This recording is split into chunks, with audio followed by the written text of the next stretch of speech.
자, 반갑습니다. 시험 치신다고 고생하셨고요. 수사가 막 근래에 들어서는 좀 까다롭습니다. 그래서 성적이 좀 많이 못 치신 분도 있고 해서 마음은 무거운데 과연 문제가 어떻게 나왔는지 같이 한번 분석을 해보도록 하겠습니다. 이번 시험은요. 총론에서 14문항이 출제됐고요. 강론에서는 6문제가 출제됐습니다. 그래서 그 문항 분석표를 드렸을 텐데 이 특징이 뭐냐면 이 법령하고 이론하고 섞여 있는 종합형 문제가 4문제 정도 나왔습니다. 법령하고 이론하고 섞어서 박스 같은 거 냈고 아주 기본서에서 본 적이 없는 생소한 법령 조문이 출제된 경우가 있고요. 그 다음에 박스형은 6개가 나왔는데 전부 총론에서만 나왔습니다. 총론에서만. 그래서 뭐 이런 특징이 있고 기존 출제 형태와는 조금 달라졌습니다. 다른 과목도 마찬가지입니다. 형법 같은 경우도 그렇고 좀 과 안에 딱 하나, 행정법도 그런데 조금 예를 들면 뭐 그동안 수사 쉬웠으니까 기출문제만 빠르게 보고 갔다 이러면 성적이 좀 저조할 가능성이 많습니다. 그래서 기존 출제 형태는 조금 더 좀 까다롭게 느낄 여지가 있었고 그렇다 하더라도 제가 보니까 수업을 안 한 파트가 3문제 정도입니다. 제가 근데 가르치는 사람 입장에서는 상식으로도 맞출 수 있다 이렇게 보면 2문제 정도 틀리는 걸로 끝냈으면 했는데 생각보다는 많이 틀리신 분이 많고 성적이 상당히 우수한 분도 4개가 많습니다. 3개, 4개. 그래서 제가 봐서는 4개 전후가 좀 잘하시는 분, 못하시는 분 차이점 나오지 않겠나. 그래서 4개 틀리신 분이 주위에 상당히 많다고 듣고 있습니다. 듣고 있고. 그 다음에 그러나 수사는 큰 차이가 나지 않는다고 봅니다. 저는. 그래서 행정법 같은 경우는 상당한 실력자와 엄청나게 못 치신 분 편차가 굉장히 심할 것 같고요. 수사는 행정법보다는 그렇게 차이가 많이 안 나는 것 같은데 이 실무 과목 특징이 있죠. 수사나 경찰학 특징이 유달리 그의 시험 망하시는 분들이 있습니다. 그죠? 그건 뭐 실무 과목 특성이 어쩔 수 없는데 어떻게 출제가 된지를 같이 한번 보도록 하겠습니다. 거기 보시면 기출문항 분석표에 보시면요. 골고루 출제가 됐는데 강론에서 절도하고 지능에서는 그다음 풍속에서는 출제가 안 됐습니다. 그리고 기존의 출제 파트 빈출 부분을 좀 피했다는 그런 느낌이 들기도 합니다. 그래서 뭐 탐문수사 이런 쪽에서 내고 미행jam복과비 같은 데서 냈기 때문에 출제자는 나름대로 머리를 좀 썼다 이렇게 생각을 하시면 되겠습니다. 같이 문제를 한번 보도록 하겠습니다. 자, 1번 문제 보시면요. 그동안 수사의 조건 이런 쪽에서 제일 먼저 나왔었는데 이번에는 수사의 의 파트에서 한 문제를 내주셨죠. 수사에 대한 설명으로 가장 적절한 것인데요. 답은 2번이잖아요. 범행 제한의 3요소 요필형은 사실적 내용, 즉 사실적 실체면에 해당한다. 2번이 정답인데 1번은 형식적 의의 수사는요. 절차적인 측면이잖아요. 제일 끝에 틀렸죠. 합법성이 요구된다 해야 되는데 합리성이 요구된다. 틀렸고 3번을 보시면은 수사는 수사기관이 범죄 혐의가 있다고 인정하는 때에 개시된다. 따라서 불신 검문도 수사에 해당한다. 틀렸죠? 우리가 형사 절차 나눌 때 수사 단계, 공판 단계, 집행 단계 이렇게 나눌 때 본격적인 수사의 개시를 입건이라고 하잖아요. 이 본격적인 수사가 개시되기 전 단계를 내사 단계라고 하는데 이 그림에서 보면 이 본격적인 수사의 개시, 이 입건 단계, 이 왼쪽 쪽에서는 수사에 해당하지 않죠. 그래서 이 1번 문제 지문에 나오는 불신 검문은 이쪽입니다. 이쪽. 본격적인 수사가 개시되기 전 수사의 단서에 불과하기 때문에 불신 검문은 수사에 해당하지 않아요. 이렇게 하셔야 됩니다. 그 다음에 4번 보시면 공소 제기로 수사는 종결되며 원칙적으로는 맞는 서술이에요. 이 수사에서 공판 단계로 넘어가는 게 검사의 공소 제기거든요. 그래서 원래 공소제기하면 수사가 끝난다는 거 보는데 예외적으로 공소제기 후에도 공소유지를 위한 준비로서 행하여지기도 합니다. 수사가. 원칙은 공소제기 전에 하는 거지만 공소제기 후에도 수사가 이루어지기도 해요. 그래서 4번 공소제기 후 피고인 조사는 수사에 해당한다 이렇게 하셔야 돼요. 공소제기 후 피고인 조사도 수사에 해당한다. 그래서 1번의 답은 적절한 거니까 2번입니다. 이거는 뭐 크게 많이 안 들으셨을 것 같고, 자 2번 제2장 수사의 단서에서 나왔죠. 불신검문입니다. 불신검문 OX 옳게 바르게 된 것은 3번이에요. 그래서 기억하고 리얼이 틀렸는데 우리가 이 가까운 경찰관서, 그 당해인에게 부근의 경찰관서 등의 동행을 요구하시는 경우는 두 가지밖에 없죠. 불교일 때. 그 장소에서 질문하는 것이 그 사람에게 불리하거나 교통에 방해가 인정될 때만 가까운 경찰관서로 동행 요구를 할 수 있잖아요. 불교일 때만. 그래서 또는 대상자가 신원을 밝히기를 거부할 경우에 그게 없어야 됩니다. 그래서 그 장소에서 질문하는 것이 그 사람에게 불리하거나 교통에 방해가 된다는 때만 가까운 경찰관서에 동행을 요구할 수 있기 때문에 또는 대상자가 신원을 밝히기를 거부하는 경우 하는 말이 없어야 되니까 기억 틀렸고, 니은 동그라미 수사의 단서에 해당하는 거고요. 디귿 6시간을 초과해 경찰관서에 문의할 수 없고요. 리얼이 틀렸죠. 당해인은 경찰관의 동행 요구를 거절할 수 있고 이미 동행 후에라도 언제든지 퇴거할 자유가 있죠. 개정 범죄 수사 규칙에도 이런 내용이 들어와 있잖아요. 그래서 정답은 3번입니다. 3번. 미음은 맞고요. 강제 연행이 되지 않도록. 제가 수업 시간에 불신검문은 강제가 들어가면 안 된다 그랬습니다. 답변을 강요하거나 강제 연행하면 안 된다 그랬죠. 그래서 이번의 답은 3번입니다. 자, 3번 문제. 수사 이 사건 처리 규칙이다. 생소했단 말이에요. 기본서에는 있는데 보통 교수님들이 강의를 별로 안 하죠. 수사 이 사건 해가지고 뭐 지방경찰청에 이 조사팀 설치한다. 그 정도 언급해버리고 뭐 자세한 내용을 잘 안 보고 넘어갑니다. 잘 출제가 안 됐기 때문에 이번에 좀 정치하게 출제를 했습니다. 역시 제2장 문제인데 수사 이 사건 처리 규칙. 제가 수업 시간에 이번 출제 경향에 들어갈 가능성이 높은 사람들이 저번 그 1월달 승진 문제 그쪽 계통인 것 같은데 특징이 있습니다. 기존의 수험생들이 신경이 안 쓰는 낯선 조문들을 지문에 집어넣죠. 이것도 그런 경우입니다. 그래서 수사 2란 조문이 나와 있습니다. 3번에 이 사건은 어쩌고 저쩌고 반려할 수 있고 4번 이 조사팀의 업무부는 어쩌고 저쩌고. 우리 수업 시간에 한 거는 뭐 인권 침해 사건하고 이 조사가 겹쳤을 때 뭐 합의하여 관할을 정한다 뭐 이런 얘기는 공부를 했지만 자세한 공부를 안 했죠. 안 했는데 숫자로 장난을 친 겁니다. 2번입니다. 각 지방경찰청에 이 조사팀을 설치하고 이 조사팀장과 팀원은 수사 경력 5년 이상이 아닙니다. 3년 이상입니다. 3년. 숫자로 장난을 친 겁니다. 그래서 3년 이상인 자로서 수사 능력이 검증된 자로 배치해야 한다. 물론 이거 맞춘 분이 있더라고. 공부해서 맞춘 게 아니고 다 모르겠더래.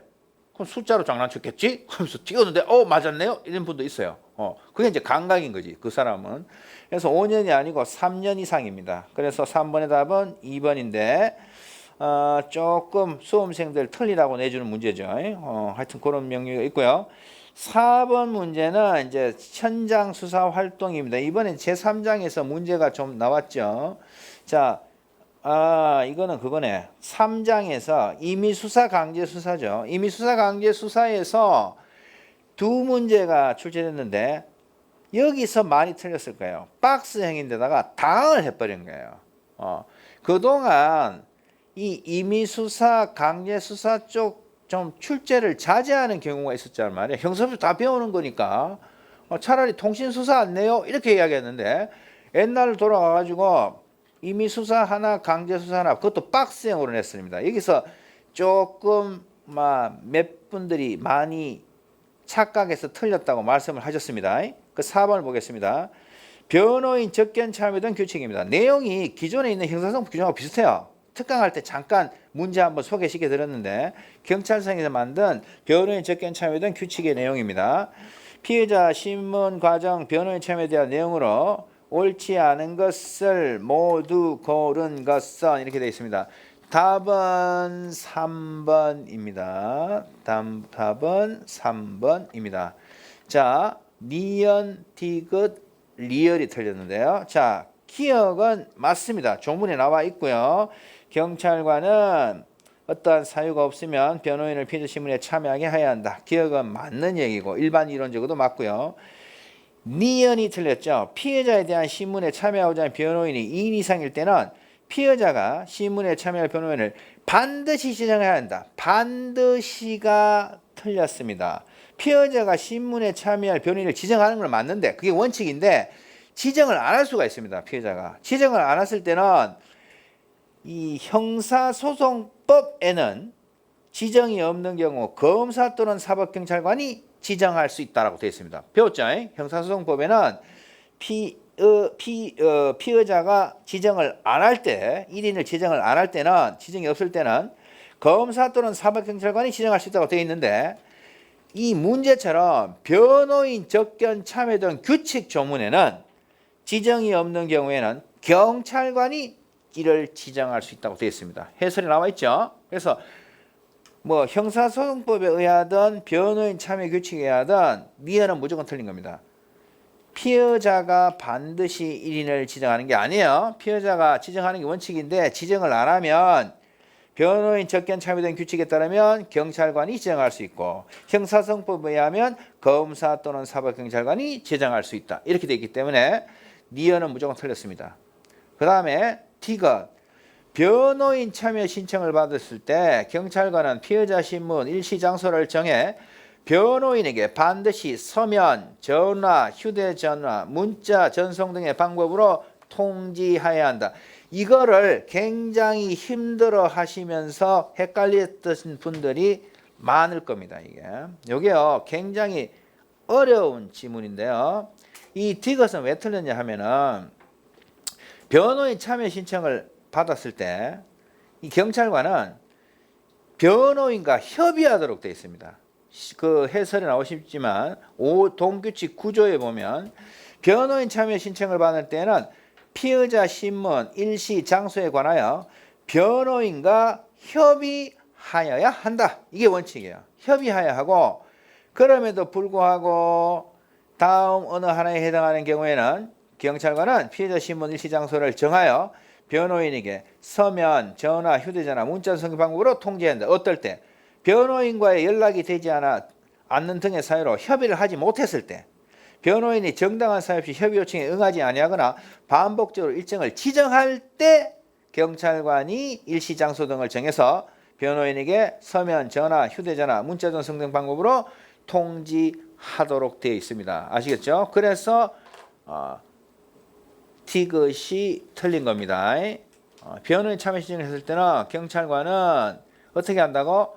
변호인과 일시장소에 관하여 협의하는 게 원칙입니다. 그 협의가 안 될 때, 아시겠습니까? 협의를 하지 못했을 때 경찰관이 일시장소를 정해서 변호인에게 서면전화, 휴대전화, 문자 전송의 방법으로 통지하도록 되어 있는 겁니다. 그래서 디귿이 틀렸습니다. 디귿이 틀렸고, 그 다음에 리얼. 경찰관은 어떠한 경우에도 피의자 신문 중 변호인 참여를 제한할 수 없다. 이거는 당연히 틀린 거죠. 참여를 제한할 수가 있습니다. 거기 해설에 보시면 동규칙 15조가 나와 있죠. 경찰관은 변호인을 참여를 하여 다음 각각 어느 하나에 해당하는 사유가 발생하여 신문방해, 수사기밀 누설 등 수사에 현저한 지장이 있을 때는 피해자 신문 중이라도 변호인의 참여를 제한할 수 있다. 1호, 2호, 3호, 4호 이렇게 피해자 신문 중이라도 변호인 참여를 제한할 수 있는 경우가 있습니다. 그래서 리얼이 틀렸습니다. 어떠한 경우라도 피해자 신문 중 변호인 참여를 제한할 수 없다. 틀린 서술입니다. 미음은 맞고 그래서 이 4번의 답은 3번입니다. 그래서 제가 듣기로는 이 4번, 5번을 많이 틀리셨습니다. 자, 5번을 보겠습니다. 5번. 체포 구성 및 압수색 절차로 옳지 않은 것을 모두 고른 것은 답은 2번이죠. 티끌 리얼입니다.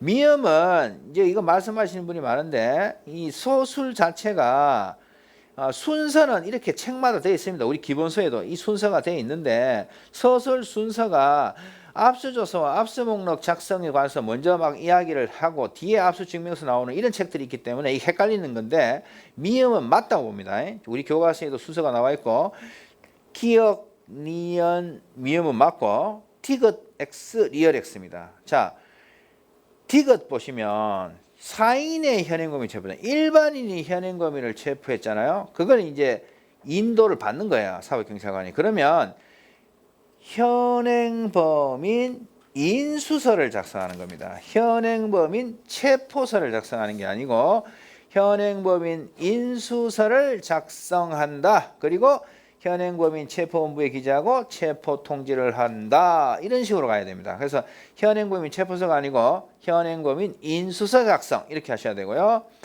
리얼 보시면 이거는 수업 시간에 설명을 드렸어요. 원래 체포하고 구속시키는 게 원칙이지만 우리나라는 체포 전치주의를 채택하고 있지 않기 때문에 체포 생략하고 사전 구속영장 발부받아서 바로 구속할 수도 있다고 그랬습니다. 그래서 이 사전 구속영장을 신청하는데 제가 뭐랬어요? 판사는 검사 말을 믿지 않는다고. 검사가 홍길동이 정말 나쁜 놈입니다. 바로 구속시켜야 되겠습니다. 영장 주세요. 이러면 판사가 뭐라고 해야 한다고 했어요? 당신 말을 어떻게 믿어요? 내가 직접 홍길동이가 그렇게 나쁜 놈이지 당신 말이 맞는지 확인해 볼게요. 이렇게 얘기한다고 그랬잖아요. 뭐 영장 실질 심사를 해야 영장을 발부하잖아요. 그런데 사전 구속 영장이니까 피해자 홍길동이가 체포가 안 돼 있어요. 집에서 놀고 있어요. 그럼 끌고 와야 되잖아요. 그래서 영장 청구 다음에 구인을 위한 구속영장을 발부. 그래서 잡아와서 영장 실질 심사하고 검사 말대로 나쁜 놈이잖아. 그러면 영장 발부입니다. 그래서 영장 청구한 다음에 구인을 위한 구속영장 발부, 영장 실질 심사 이 두 파트가 들어가줘야 돼. 그래서 영장 발부, 영장 제시 집행 및 피의 사실 등 고지, 구속영장 집행 원부 기재, 구속 통지 이렇게 가는 겁니다. 그래서 5번의 답은 2번입니다. 디귿 X, 리얼 X 이렇게 되고 미음은 맞는 것이고 그 다음에 6번을 보겠습니다. 자, 탐문수사 뭐 익히 승진 시험에 나왔으면 최근에 우리 시험에서 잘 안 나오는 파트였는데 탐문수사에 관한 설명 중에 가장 적절하지 않은 것은 1번이죠. 피해자의 가족 또는 사건에 대하여 이해관계가 있는 자를 탐문하자고 할 때는 신분을 명시하고 사정을 고지한 다음 형량을 구하는 게 효과적이다. 끝분이 틀렸죠. 수사관이 그 신분을 숨기고 탐문을 행하는 것이 효과적입니다. 신분을 숨기고 탐문하는 게 효과적입니다. 6번의 답은 1번입니다.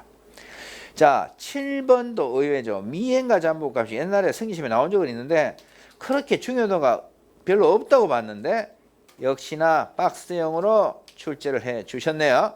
옳지 않은 것을 모두 고른 것은 자, 기억 X, 니은 X, 리얼 X 1번이 틀렸는데 기억 보십시오. 미행 중 보행 속도는 대상자와 비슷한 정도를 유지해야 하며 대상자가 갑자기 멈춰서면 미행 같이 멈추어 상황을 파악한다. 뒷부분이 틀렸죠.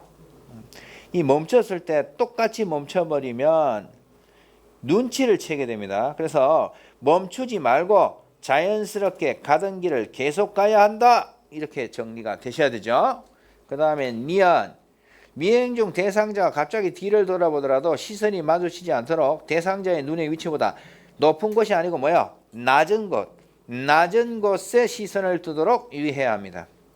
그 다음에 디귿은 맞고 우리 기본서에 나와 있는 서술이고 리얼 보시면 잠복감시의 종류는 외부 잠복감시, 내부 잠복감시, 유인 잠복감시가 있죠. 맞는데 외부 잠복감시가 원칙입니다. 외부 잠복감시가 원칙입니다. 그래서 리얼이 틀렸고 미음은 동그라미 답은 1번 이렇게 보셔야 돼요. 그래서 서술이 옛날하고 좀 달라요. 잘 안 나오던 조사요령도 출제를 했죠. 8번을 보십시오. 조사요령에서 소년범 조사요령입니다. 이것도 범죄수사규칙 그 1번하고 4번은 범죄수사규칙에 있는 내용입니다. 2번하고 3번은 기존 이론들을 섞은 거고요. 그래서 종합형으로 출제를 하셨습니다. 1번 경찰관은 소년 사건을 수사할 때 소년의 특성에 비추어 되도록 다른 사람의 이목을 끌지 않는 장소에서 온정과 이해를 가지고 부드러운 어조로 조사해야 한다. 범죄수사규칙 208조에 나와 있어요. 맞는 지문이고 2번 소년의 학교 또는 직장에서 공공연하게 소원하는 일은 가급적 피하되 소년 또는 보호자가 요청할 때는 소년의 가정, 학교 또는 직장 등을 방문하여 조사할 수도 있습니다. 이론적으로 맞는 얘기고 3번이 틀렸어요. 조사는 공개하지 않는 게 원칙이다. 맞아요. 그런데 뒷부분 상대방이 언어를 사용하는 경우 동질감을 일으키기 위하여 적절히 언어를 사용하는 것이 하여 응대한다. 이거는 전과자에 대한 조사 요령입니다. 뒷부분 상대방이 언어를 사용하는 경우 동질감을 일으키기 위하여 적절히 언어를 사용하여 응대한다. 전과자 조사 요령에 들어가는 거지 소년범 조사 요령을 보기 힘듭니다. 답은 3번입니다. 4번 경찰관은 소년 피의자에 대하여 가급적 구속을 피하고 부득이 구속, 체포 또는 동행하는 경우에 그 시기와 방법에 특히 주의해야 한다. 범죄수사규칙 212조에 나와 있습니다. 그래서 8번의 답은 3번입니다. 그렇게 보시고 자 송치 서류에서도 출제를 해주셨죠? 9번 보겠습니다. 역시 이것도 종합형입니다. 범죄수사규칙 내용과 이번 이론하고 뒤섞은 건데요. 송치 서류에 대한 설명을 옳지 않은 것 모두 고른 것은 4번이에요. 기억 X, 리얼 X, 미음 X, 비읍 X. 자, 기억 보세요. 송치 서류. 사건 송치서가 껍데기, 표지니까 제일 먼저. 그 다음 뭐야? 총계의 접수인데 기타 서류가 아니고 기록 목록이죠. 압수물 총목록, 기록 목록, 의견서, 기타 서류. 이렇게 들어가셔야 됩니다. 기록 목록, 의견서, 기타 서류. 기타 서류가 제일 나중으로 가야 됩니다. 기억이 틀렸고. 니언, 의견서는 사법경찰관이 작성해야 한다. 범죄수사규칙 192조 7항에 나와 있습니다. 동그라미고. 디귿, 기소중지 경우에 비체포라고 기재하죠. 수업 시간에 말씀드렸던 거고요. 동그라미. 리얼, 의견서 인적사항 기재 시 직업은 조사 또는 송치 당시의 직업을 기재하고 일정한 직업이 없으면 무직이라고 기재합니다. 가장 최근의 직업을 기재하는 게 아니고 무직이라고 기재한다. 무직, 직업 없단 말이야. 무직이라고 기재한다. 이렇게 하셔야 되고요. 그래서 리얼 틀렸고 미엄. 자, 이거를 착각하시는 분이 많은데 의견서 전과서를 기재할 때 그냥 연도수는 아니죠. 징역, 금고, 집행유예를 연도순으로 기재합니다. 중한순이 아니에요. 징역, 금고, 집행유예를 연도순으로 기재하고 그래서 틀린 겁니다. 중한순이 아니고 연도순으로 기재하고 벌금 기소유예 처분받은 경우 징역, 금고, 집행유예 다음에 기재한다. 정확히 하면 다음에 연도순으로 기재한다. 연도순 넣어주면 좋아요. 뒤에도. 그래서 아무튼 확실하게 틀린 거는 뭐냐. 거기 중한순이 아닙니다. 징역, 금고, 집행유예를 연도순으로 기재하고 이렇게 해야 됩니다. 중한순이 틀렸습니다. 그 다음에 비어 의견서 범죄사실 기재는 교사범, 방조범을 정범과 동시에 기재하는 경우 교사범, 방조범을 먼저 기재하고 나중에 정범을 한다. 아니잖아. 교정방 했죠. 수업시간 했죠. 교사범, 정범을 먼저 기재하고 방조범을 가장 나중에. 순서가 뭐야? 교정방의 순서잖아. 교사범, 정범, 방조범. 그래서 비읍도 틀렸죠. 4번이 틀렸습니다. 기억 X, 리얼 X, 미음 X, 비읍 X. 자, 10번. 수사행정에서 세 문제가 나왔죠. 10번, 11번, 12번이 나왔는데요. 10번 피의자 유치 및 호송규칙상 유치장 관리에 관한 내용으로 옳고 그름 OX가 바르게 표현된 것. 답은 3번. 기억 X, 니은 X, 디귿 X입니다. 자, 기억 보시면 피의자를 유치장에 입감시키거나 출감시킬 때는 유치인 보호 주무자가 발부하는 피의자 입출감 지시에 의하여 하며 동시에 3명 이상의 피의자를 입감시키거나 출감시킬 때 바로 틀렸잖아. 3명 이상의 피의자를 입감시킬 때요. 출자가 들어가면 안 돼요. 입감시키거나 출감시킬 때가 아니고 입감시킬 때는 경위 이상 경찰관이 입회하여 순차적으로 입출감시켜야 된다가 아니고 입감시켜야 합니다. 아시겠어요? 그래서 동시에 3명 이상의 피해자를 입감시킬 때는 경위이상 경찰관이 입회하여 순차적으로 입감시켜야 한다. 이런 문제를 보면 출제자가 상당히 문제를 다르게 내려고 노력을 했다는 겁니다. 기존 기출문제 갖고 와서 박스형으로 막 들이엮었다는 거죠. 혼동 이렇게 하려고. 그래서 출감자가 들어가면 안 돼. 입감시킬 때는 순차적으로 입감시켜야 한다. 그래서 기억이 틀렸고. 자, 니은 신체 의료 휴대폰 검사는 동성애 유치인 보호 주무자가 실시한다. 아니 수사과장님이 이런 거 왜 하시겠어요? 동성애 유치인 보호관입니다. 유치인 보호관, 유치인 보호 주무자가 아니고 유치인 보호관이 실시해야 됩니다. 그래서 니은 틀렸고. 디귿 경찰관은 유치인이 도주하거나 도주하려고 하는 때에는 검사의 허가를 받아 유치인에 대하여 수가가 포성을 사용할 수 있다. 유치인에 대해서 수가가 포성을 하려는 경우가 규칙에 나와 있어요. 그 중에 하나가 도주하거나 도주하려고 하는 때인데 검사의 허가가 아니고 유치인 보호 주무자의 허가를 받아 수각과 포성을 사용할 수 있다. 이렇게 되어 있습니다. 유치인 보호 주무자의 허가. 검사 대신에 유치인 보호 주무자. 그 다음에 리얼 주도 면밀 맞죠? 리얼은 동그라미고. 미음이 왜 틀렸냐면요. 내가 말씀드렸어요. 일반인이 접견 신청할 때 9 to 9, 9시에서 밤 9시 맞는데 변호인의 접견 신청이 있을 때는 접견을 제한하지 않죠. 접견 시간에 제한을 안 받아요. 아시겠어요? 그래서 해설 보시면 변호인의 접견 신청이 있는 경우에는 접견을 제한하지 아니한다. 다만 유치인의 안전 또는 유치장내 질서유지 등 관리에 지장이 있는 경우에는 그러하지 아니하다. 조문에 이렇게 되어 있습니다. 왜 틀린지 아시겠죠? 원칙적으로는 접견 시간 제한 안 받습니다. 변호인은. 아시겠습니다? 안 받지만 유치인의 안전, 유치장내 질서유지 등의 관리에 지장이 있는 경우에는 없는 경우가 아니고 있는 경우에는 그러하지 아니하다. 해설에 있는 조문을 잘 보시기 바랍니다. 그래서 미음도 틀렸습니다. 답은 3번입니다. 그래서 문제를 풀면서 느끼지만 출제자가 정치하게 문제를 만들었어요. 틀린 거 한 개만 넣은 게 아니고 두 개도 넣고 나름대로는 이번 수사 좀 고생해봐라 이렇게 정치적으로 실력 차이 좀 내겠다 작심하고 낸 문제입니다. 그래서 옛날처럼 그냥 기출문제만 쓱 봤는데도 고득점했다 이건 힘들 것 같습니다. 이제는 이런 분들이 들어가시면은 행정부부터 좀 꽈았다는 그런 느낌을 줍니다. 형법 같은 경우도 조금 학설도 들어가고 신경을 썼다는 얘기인데 기존 출제 경향하고 좀 달라졌음을 느낍니다. 하여튼 그래서 시간 나실 때 지금 뭐 쉬면서 듣고 계신 분도 있을 텐데 빨리 기본서나 기본 강의 위주로 좀 시험을 잘 치든 못 치든 정리를 한번 해보시는 것도 괜찮아요. 정리하다가 뭐 합격하면 체력하시면 계속 하시면 되고요. 석사 문제 있으면 바로 또 정리를 하셔야 됩니다. 특히 공부한 지가 얼마 안 되시는 분은 실력자들을 따라잡으려는 시기가 이때입니다. 이때 뭐 시험 친 마음에 한두 달 놀다 이러면 따라갈 수가 없습니다. 시험 금방입니다. 1년이 금방이고 그래서 공부한 지가 얼마 안 돼서 생각보다 성적이 안 나오시는 분들은 지금 좀 다시 기본으로 돌아가셔서 충실하게 정리를 하시는 게 어떨까 하는 개인적 바람이 있습니다. 자, 그거 보시고요. 11번을 볼게요. 11번 우범자에서 출제가 됐는데 뭐 평이한 거죠. 1번이죠.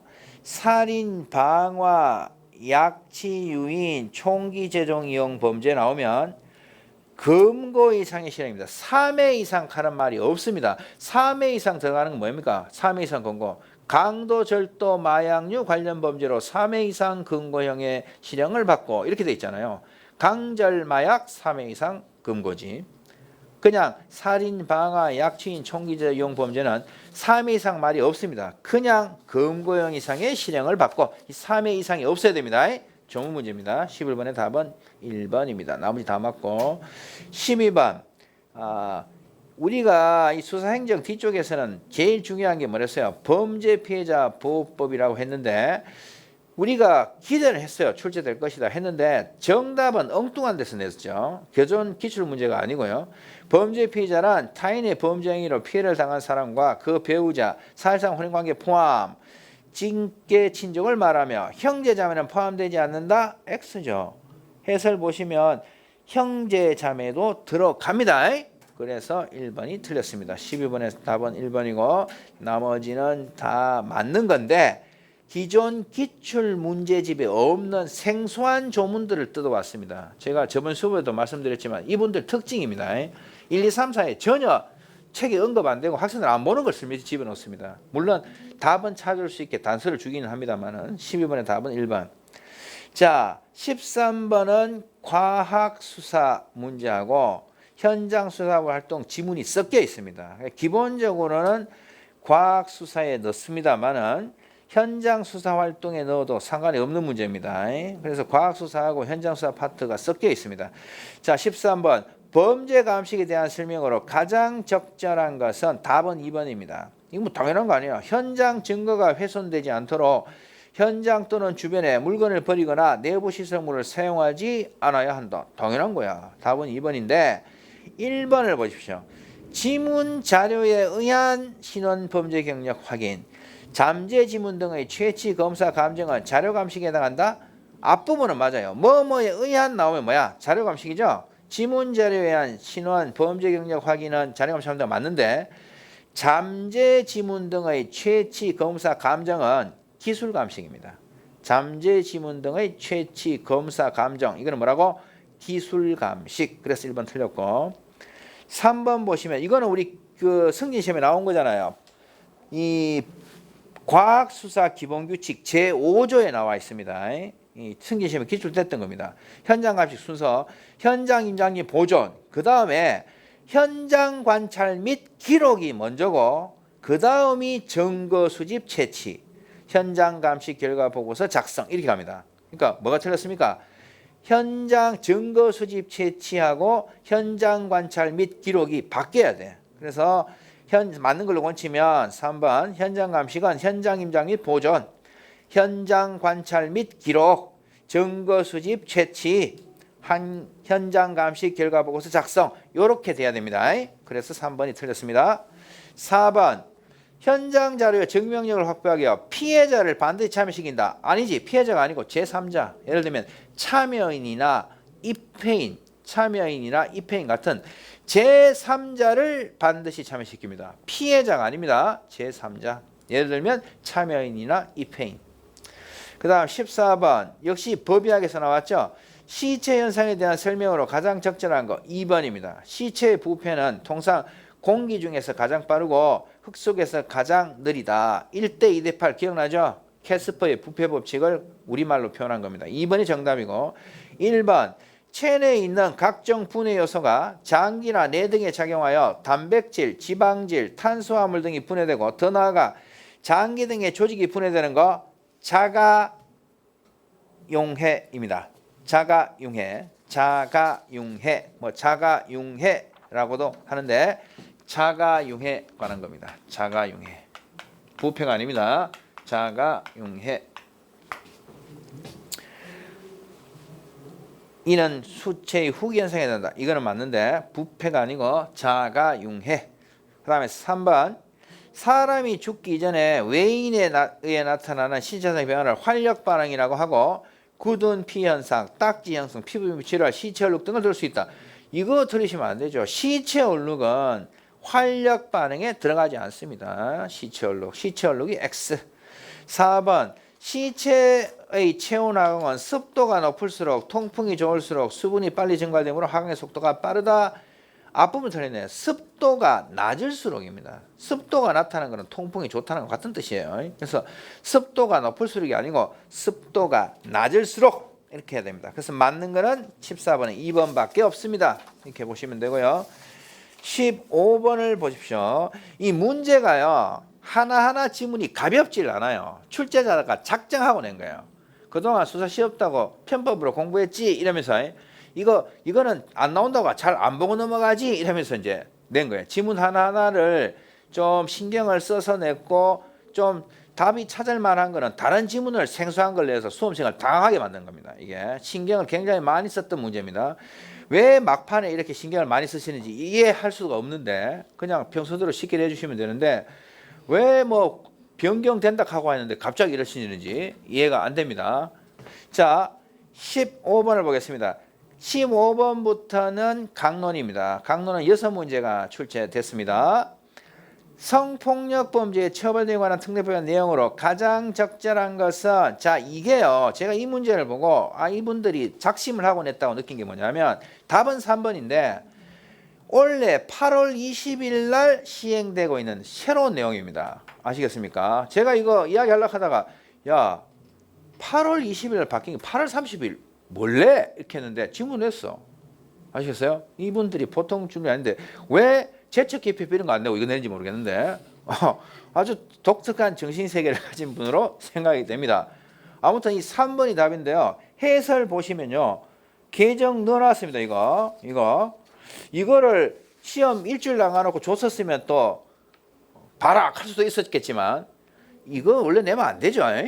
이거 신의칙 위반 아니냐 이 말이죠. 8월달 20일 날 시행하는 거를 8월 30일 시험에 낸다고? 이거 참 무슨 뜻인지 모르겠는데 한번 보십시오. 거기에 제가 넣은 거 보십시오. 성폭력범죄 처벌관 특례법 시행 2019년 8월 20일 개정사항에 출신거 읽어보시면 돼요. 위계 또는 위력으로서 13세 미만의 사람을 간음하거나 추행한 사람에 대해서도 이 법에 따른 공소시효에 관한 특례 규정에 따라 공소시효를 적용하지 않도록 하려는 것입니다. 그래서 이 원래 쌈장인 경우는 성폭력에서 공소시효 배제할 때 제가 모든 성폭력이 아니라 그랬죠. 조문을 봐야 된다 그랬죠. 특정 성폭력에서만. 그런데 옛날에는 위계 또는 위력으로서 13세 미만 사람을 간음하거나 추행하는 것에 대해서는 공소시효 이 특례 규정이 적용이 안 됐어요. 이번에 2019년 8월 20일에 시행되는 일부 개정에서는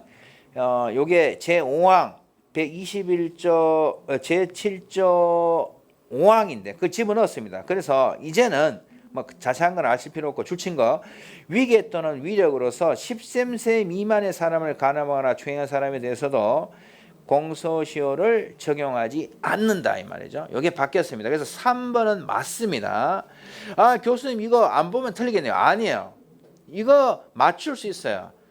3번은 이거 잘 안 봤는데 뭐지? 이렇게 하더라도 1번, 2번, 4번이 모두 출제됐던 지문입니다. 기출문제집에. 자, 1번 보시면 19세 미만입니다. 출제됐잖아. 19세 이하가 아니고 19세 미만. 2번 끝에 틀렸잖아. 가해자가 친권자 중 일방인 경우는 그러하지 아니하다 이렇게 돼 있지. 가해자가 친권자 중 일방인 경우도 또한 같다. 그러면 촬영 안 한다는 얘기인데 안 되죠. 아버지가 성폭력 저질렀다고 촬영하면 안 된다. 이건 말이 안 되잖아요. 그죠?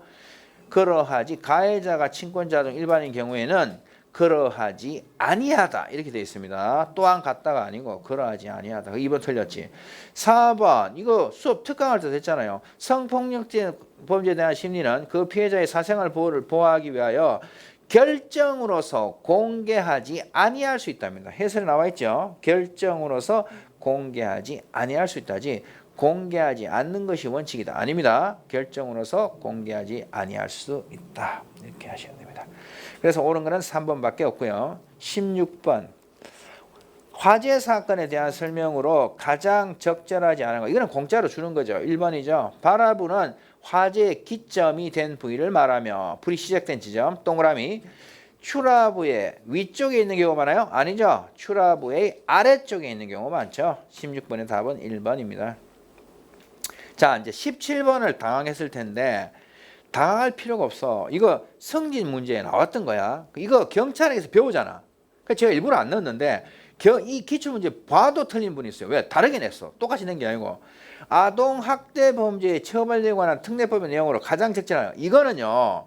센스 있는 분 안 틀려요. 왜냐하면 가정폭력하고 조문구조가 거의 같아요.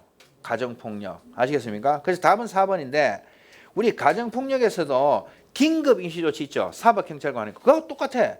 사법경찰관은 응급조치에도 불구하고 아동학대 범죄가 재발될 우려가 있고 긴급을 위하여 법원의 임시조치 결정을 받을 수 없을 때는 직권이나 피해 아동, 그 법정 대리인, 아동학대 행위자 제외, 변호사 또는 아동보호 전문기관 장애 신청에 따라 아동보호 전문기관 등에서의 상담 등 교육 위탁 조치를 할 수 있다. 끝부분이 틀렸잖아. 가정폭력 똑같아. 아동보호 전문기관 등의 상담 및 교육위탁 조치가 아니고 긴급 임시조치를 할 수 있다. 이렇게 돼야 되죠.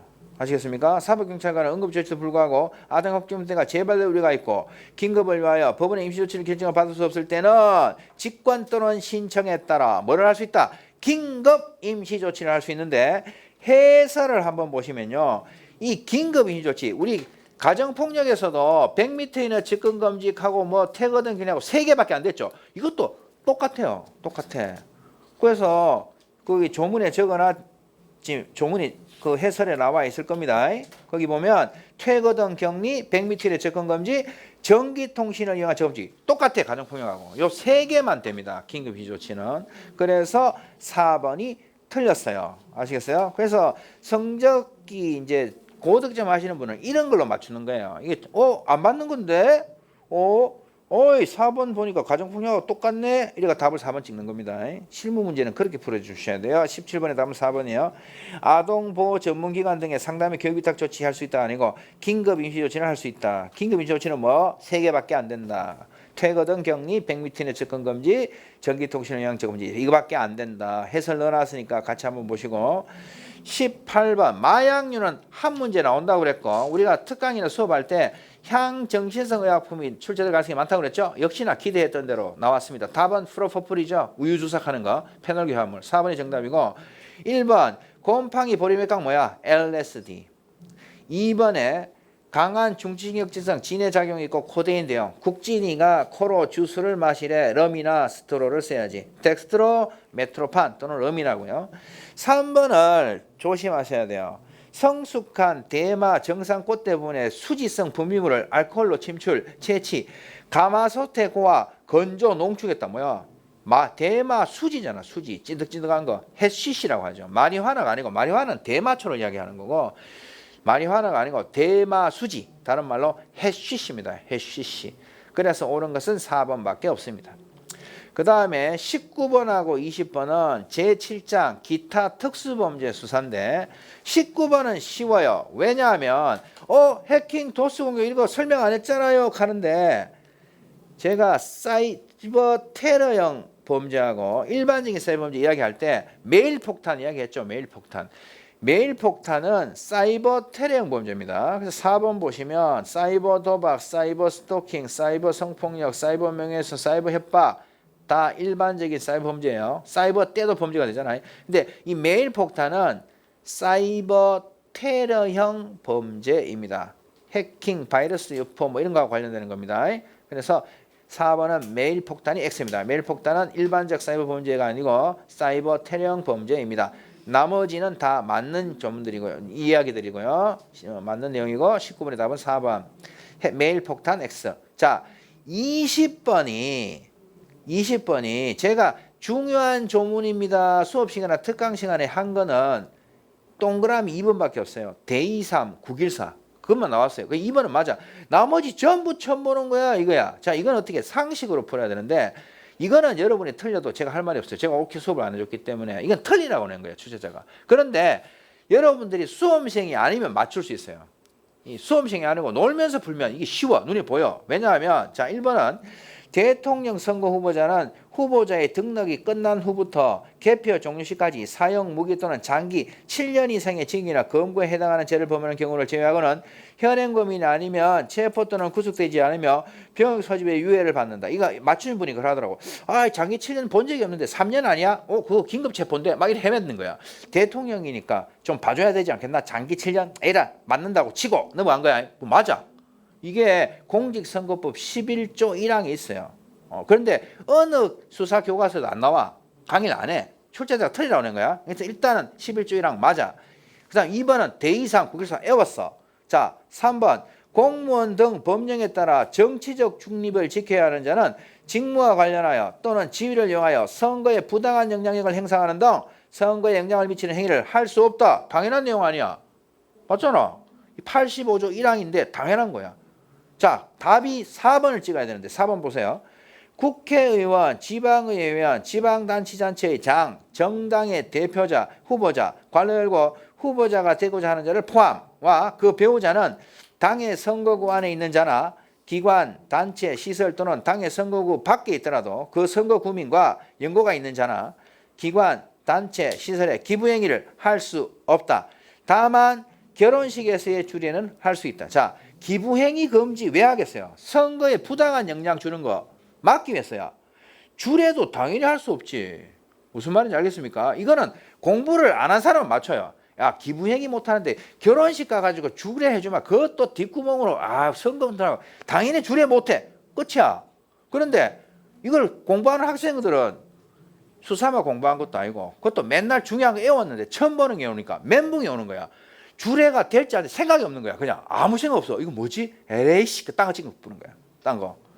무슨 말인지 알겠습니까? 에이, 장기 7년이 됐어. 1번을 답으로 할 가능성이 상당히 높은 거예요. 이 틀리라고 이렇게 내는 거예요. 그래서 이 4번은 조문에 보시면은 그 나와 있죠. 공선법 113조에 보시면 그 조문이 나와 있죠. 결혼식에서의 주례행위를 포함한다. 기부행위에. 따라서 기부행위를 할 수 없으니까 주례도 할 수 없다. 합니다. 그래서 20번에 답은 4번입니다. 그래서 저하고 좀 빠르게 봤지만은요, 지문 하나하나가 다 묵직해요. 솔직한 얘기로. 옛날처럼 가볍지 않습니다. 그래서 최근 몇 년 중에는 가장 어렵게 나왔다고 보시면 돼요. 그러니까 내용 자체가 어렵다기보다는 출제를 수험생들이 틀리라고 군데군데 신경을 썼어요. 그래서 조금 신경을 써서 기본서를 꼼꼼히 보신 분, 성격이 좀 꼼꼼한 분들은 좀 나을 건데 다른 과목에 시간이 바뀌어서 그냥 기출문제만 빠르게 한번 보고 가자 이렇게 안이하게 생각하시면 상당히 당황스러울 수 있는 출제입니다. 출제고 저는 처음에도 말씀했지만 저는 그래도 실력자들은 2개 정도만 틀리면 된다고 생각했는데 아니야. 생각보다는 많이 틀렸고 주위에 4개 틀리신 분이 많습니다. 공부를 하신 분 중에. 그래서 성적이 조금 낮더라도 실망하지 말고 발표를 기다려 보십시오. 지금 좀 그 인터넷 사이트마다 합격선 예측이 달라지고 있습니다. 그리고 사람들이 아직 잘 안 움직이기 때문에 너무 실망하지 말고 일단은 쉬시면서 발표를 한번 기다려 보시는 것도 좋을 것 같습니다. 제 생각에는 카타나에 좀 내려오지 않을까 이렇게 보고 있습니다. 고생하셨고요. 건강 잘 유의하시기 바랍니다. 마치겠습니다.